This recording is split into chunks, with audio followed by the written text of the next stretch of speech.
محترم سامعین اکرام، اب پیش ہے درس حدیث، جس کو آپ کے سامنے 5 اہم باتوں کے عنوان سے پیش کریں گے مولانا غیاث احمد رشادی، صدر صفا بیت المال انڈیا۔ بسم اللہ الرحمن الرحیم۔ عن ابی ہریرہ رضی اللہ عنہ قال قال رسول اللہ صلی اللہ علیہ وسلم من سرہ ان يستجیب اللہ له عند الشدائد فليكثر الدعاء في الرخاء۔ وعن ابن عمر رضی اللہ عنہ قال قال رسول اللہ صلی اللہ علیہ وسلم ان الدعاء ينفع مما نزل ومما لم ينزل فعليكم عباد الله بالدعاء۔ ناظرین کرام، امت کا بیشتر طبقہ یہ سمجھتا ہے، جو کہ غلط فہمی ہے، کہ جب انسان مصیبت کا شکار ہو جائے، ناکامی اور نامرادی اس کو مل جائے، نقصان سے دوچار ہو جائے،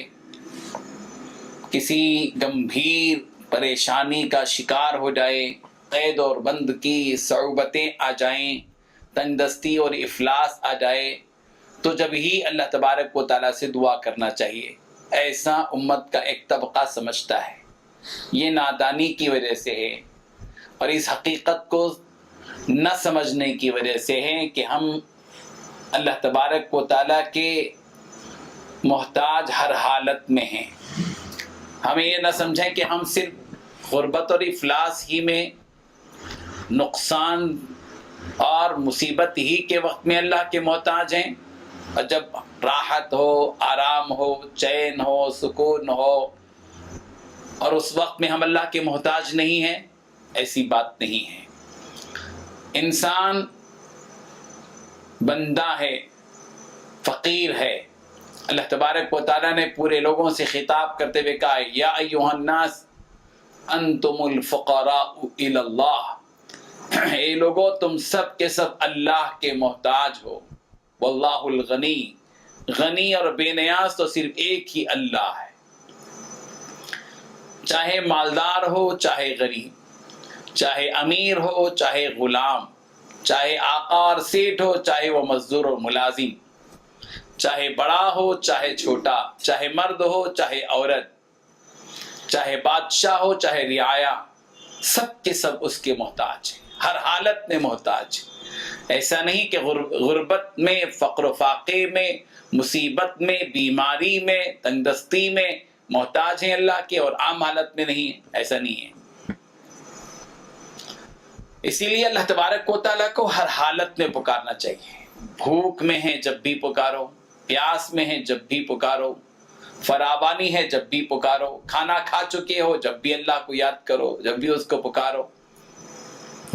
درد اور غم میں ہے جب بھی اس کو پکارو، راحت اور آرام میں ہے جب بھی اس کو پکارو، ناکامی اور نامرادی ہے جب بھی اس کو پکارو، کامیاب ہو جائیں جب بھی اس کو پکارو، نفع مل جائے جب بھی اس کو پکارو، نقصان سے دوچار ہو جائیں جب بھی اس کو پکارو، طاقتور بن جائیں جب بھی اس کو پکارو، کمزور بن جائیں جب بھی اس کو پکارو، ہر حالت میں اپنے رب کو پکارنا ہے، اپنے رب سے مانگنا ہے۔ اور جو لوگ راحت کے حالت میں اللہ کو بھول جاتے ہیں، اس سے دعا نہیں کرتے، مصیبت آتی ہے تو اللہ تعالیٰ سے مانگتے ہیں، تو انہیں یہ حدیث ذہن میں رکھنا چاہیے کہ فرمایا نبی کریم حضرت محمد رسول اللہ صلی اللہ علیہ وسلم نے، جس کے راوی حضرت ابو ہریرہ رضی اللہ عنہ ہیں، کہ من سرہ، جس شخص کو یہ بات اچھی لگے کہ ان یستجیب اللہ له عند الشدائد،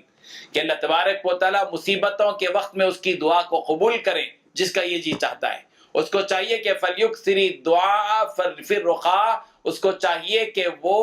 آرام اور راحت کے وقت میں دعا کثرت سے کرے۔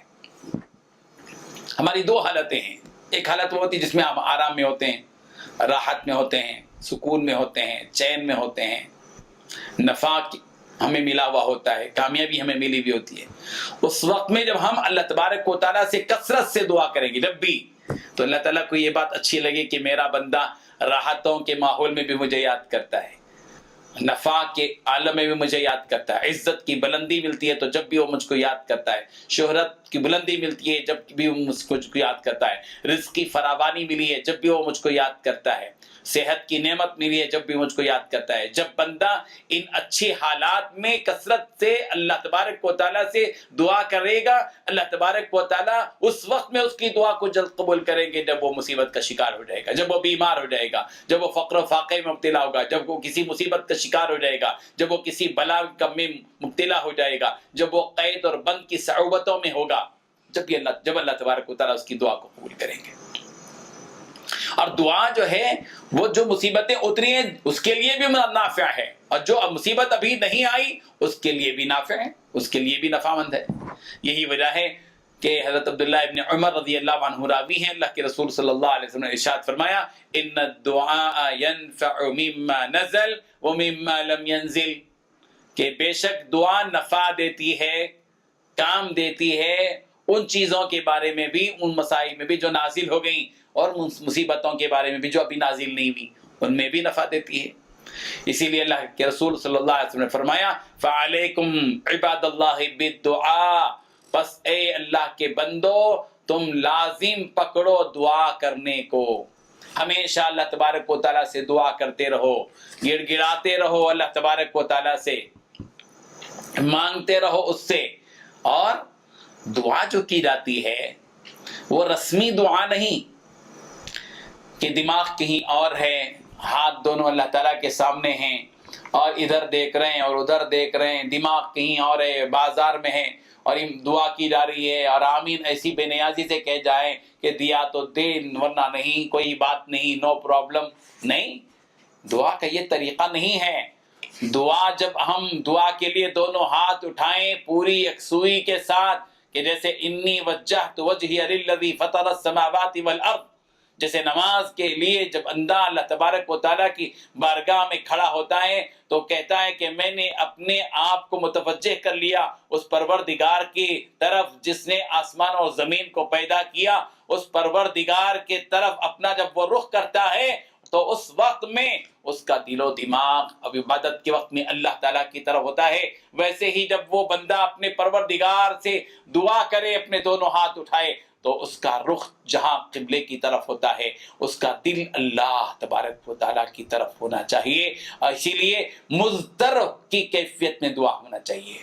بے قراری کی کیفیت میں دعا ہونا چاہیے، اور اللہ تعالیٰ بے قرار آدمی کی دعا کو جلد قبول فرماتے ہیں۔ اَمَّن يُجِيبُ الْمُضْطَرَّ إِذَا دَعَا وَيَكْشِفُ السُّوءَ، قرآن مجید میں اللہ تعالیٰ فرما رہے ہیں بھلا کون ہے وہ جو مضطر پریشان حال آدمی کی دعا کو قبول کرتا ہے جب وہ اس کو پکارتا ہے، وَيَكْشِفُ السُّوءَ، اور اس کی بے قراری پر اس کو رحم آتا ہے اور وہ اس کی مصیبت کو دور کر دیتا ہے۔ اسی لیے دعا بے قراری کے ساتھ کرنا چاہیے، مضطرب، بے چین۔ ایک فقیر آدمی کسی کے سامنے آ کر کہتا ہے اللہ کے نام سے دے دو صاحب، میں بھوکا ہوں، پریشان حال ہوں، تو جتنا وہ بے چین ہو کر کسی سے مانگتا ہے اتنا ہی اس کے دل کے اندر دینے کا جذبہ پیدا ہوتا ہے، اور وہ جیب سے نکال کر 2 روپے کے بجائے 10 روپے دے دیتا ہے، جتنی بے قراری کا اظہار کرتا ہے۔ اگرچہ کہ یہ فراڈ ہوتے ہیں بعض فقیر، وہ الگ بات ہے، اس سے ہٹ کر میں کہہ رہا ہوں، کیوں؟ اس لیے کہ ایک فطری چیز ہوتی ہے۔ ایک فقیر آئے اور کہے کہ دینا ہے تو دو بھائی، کوئی بات نہیں، اور رخ کہیں اور ہے اور ہاتھ یوں پھیلا ہوا، دینا تو دو، بے نیازی سے مانگتا ہے تو آدمی دینے کے تیار ہے، تو پیٹ بھرا آدمی، اس کو ضرورت ہی نہیں ہے۔ اللہ تعالیٰ کے سامنے پیٹ بھرے ہونے کا اظہار نہیں کرنا ہے، بے نیاز نہیں بننا ہے کہ اب تو ہم مالدار ہیں، دولت ہے ہمارے پاس، شہرت ہے ہم کو، ملازمت ہمارے پاس، عہدے ہیں ہمارے پاس، صحت ہمارے پاس ہے، طاقت اور ہمارے پاس ہے، توانائی ہمارے پاس ہے، کنبہ ہمارے پاس ہے، اولاد ہمارے پاس ہے، گھر میرے پاس ہے، کارخانے میرے چل رہے ہیں، سب کچھ میرے پاس موجود ہے، مجھے کیوں ضرورت ہے کہ میں اللہ کی طرف متوجہ ہو کر بھیک مانگوں؟ اگر یہ خیال کرتا ہے تو یہ غلط فہمی ہے، اسے اس اپنی غلط فہمی کو دور کرنا ہوگا۔ اس کے جو کاروبار چل رہے ہیں وہ اللہ کے ارادے سے چل رہے ہیں، اس کو صحت جو ملی وہ اللہ کے ارادے سے ملی ہے، اس کو طاقت جو ملی وہ اللہ کے ارادے سے ملی ہے، اس کو جو ملازمت ملی وہ اللہ کے ارادے سے ملی ہے، جو کچھ ملا ہے وہ اللہ کے ارادے سے ملا ہے، اور عین ممکن ہے کہ اللہ تبارک و تعالیٰ اپنا ارادہ بدل لے، تو پھر وہ صحت بیماری میں تبدیل ہو جائے گی، وہ راحت مصیبت میں تبدیل ہو جائے گی، وہ امن اور چین اور سکون بے چینی اور بے قراری میں مبدل ہو جائے گا، طاقت کمزوری میں بدل جائے گی، اور رزق کی فراوانی فقر و فاقے میں بدل جائے گی۔ اسی لیے حکم یہ ہے کہ آدمی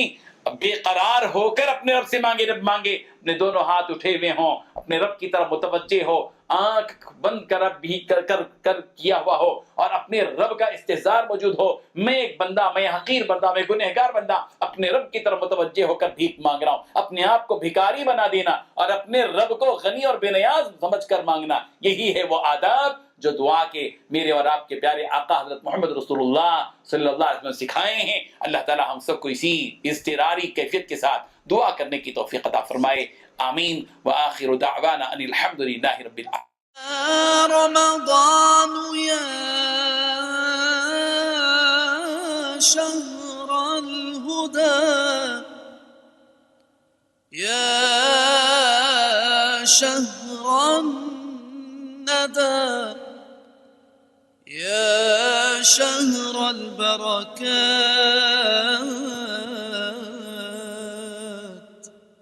يا میں نے اللہ کو ڈھونڈا تو اس نے اپنا تعارف کروایا،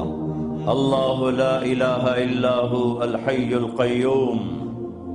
میں وہ ہوں جو موت سے پاک ہوں۔ اب پابند بن کے چلو اس اللہ کے جس کی شہنشاہی ہے، اس اللہ کے جس نے مجھے بنایا، اس اللہ کے پابند بنو جس نے مجھے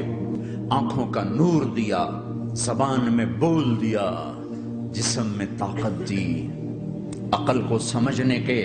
اوصاف دیے، اس اللہ کے پابند بن کے چلو جس نے قرآن کو اتارا، جس نے دھرتی کو بچھایا، جس نے آسمان کو اٹھایا۔ آسمان کی چھت میرے اللہ کے قبضے میں ہے، زمین کا فرش میرے اللہ کے قبضے میں ہے، ہواؤں کے جھونکے میرے اللہ کے قبضے میں ہے، سردی کا موسم میرے اللہ کا ارادہ ہے، گرمی کی تپش میرے اللہ کا ارادہ ہے، بادلوں سے پانی کا گرنا میرے اللہ کا ارادہ ہے، برف کا گرنا میرے اللہ کی بادشاہی ہے، اور طوفانوں کا آنا، بجلیوں کا چمکنا، بادلوں کی گرج، موسموں کا تبدیل ہونا، درختوں کے پھلوں کے ذائقوں میں خوشبو، پھلوں میں مٹھاس، پھلوں کے اوپر کور، چھلکے۔ ایک انار ہی میرے رب کی قدرت کا شاہکار ہے، دانا دانا ذرا جوڑ کے دکھاؤ، پھر اس کو پردوں میں لپیٹ کے دکھاؤ، پھر اس کی پیکنگ کر کے دکھاؤ، پھر اس میں رنگ بھر کے دکھاؤ، پھر اس میں ذائقے بھر کے دکھاؤ، گائے کے تھن سے نکلتا دودھ دیکھو، ہرن کے نافے میں مشک اور سانپ کے منہ میں زہر اور مکھی کے منہ میں شہد، آدم کی ساری نسل کا مالک، 2 پاؤں پہ چلنے والوں پر بادشاہ، 4 پاؤں پہ چلنے والوں کا مالک، پانی کی مخلوق، ہوا کی مخلوق، زمین کی مخلوق، رینگنے والے، اڑنے والے، تیرنے والے، چپٹنے والے، دھاڑنے والے، پھاڑنے والے، ڈسنے والے، سب پر میرے اللہ کی شہنشاہی ہے۔ للہ ملک السماوات والارض وما فیہن، لہ ما فی السماوات وما فی الارض وما بینہما وما تحت الثری وان تجہر بالقول فانہ یعلم السر واخفی۔ وہ کون ہے؟ اللہ۔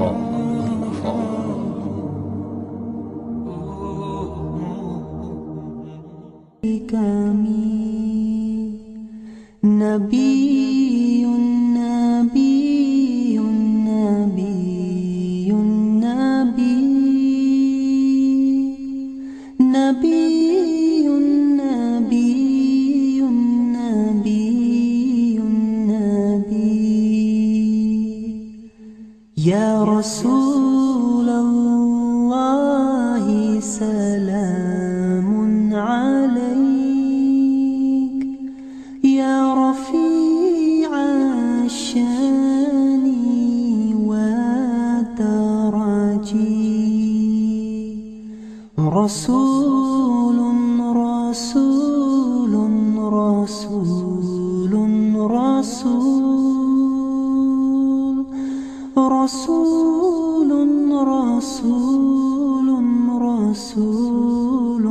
رسول يا وفي العهد ودمامي وحميد السعي والشيم آمن آمين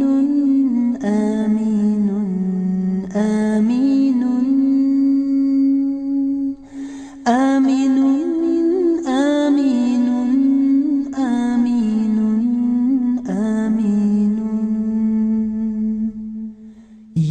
رسول الله يا عمدتنا يا إمام الأنبياء الأمنا خاتم خاتم خاتم خاتم خاتم خاتم خاتم خاتم وفقيد المحو مفترض